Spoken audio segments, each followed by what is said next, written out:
అందరికీ నమస్కారం అండి. వెల్కమ్ టు శ్రీరామ్ జ్యోతిష్యం అండి.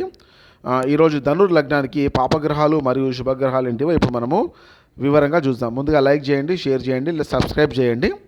ఇప్పుడు ధనుర్ లగ్నానికి ఎప్పుడైనా కూడా గురువు శుభగ్రహంగానే ఉండడం జరుగుతుంది. మరియు మకర రాశిలో ఉన్న శని ఎప్పుడైనా పాపగ్రహంగానే ఉంటాడండి. కుంభరాశిలో ఉన్న శని కూడా ఎప్పుడైనా పాపగ్రహంగానే ఉంటాడు. మరియు మీనరాశిలో ఉన్న గురువు ఎప్పుడైనా న్యూట్రల్గానే ఉండడం జరుగుతుంది. మరియు మేషరాశిలో ఉన్న కుజుడు ఎప్పుడైనా శుభగ్రహంగానే వీళ్ళకు ఉండడం జరుగుతుంది. మరియు వృషభ రాశిలో ఉన్న శుక్రుడు ఎప్పుడైనా వీళ్ళకి పాపగ్రహంగానే ఉంటాడు. మరియు మిథున రాశిలో ఉన్న బుధుడు ఎప్పుడైనా వీళ్ళకి న్యూట్రల్గానే ఉండడం జరుగుతుంది. మరియు కర్కాటక రాశిలో ఉన్న చంద్రుడు ఎప్పుడైనా వీళ్ళకి పాపగ్రహంగానే ఉండడం జరుగుతుంది. మరియు సింహరాశిలో ఉన్న సూర్యుడు ఎప్పుడైనా వీళ్ళకు శుభగ్రహంగానే ఉండడం జరుగుతుంది. మరియు కన్యా రాశిలో ఉన్న బుధుడు ఎప్పుడైనా వీళ్ళకి న్యూట్రల్గా ఉండడం జరుగుతుంది. మరియు తులారాశిలో ఉన్న శుక్రుడు ఎప్పుడైనా వీళ్ళకి పాపగ్రహంగానే ఉంటాడు.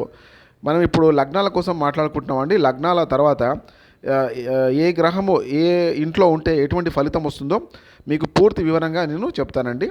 Thank you for watching.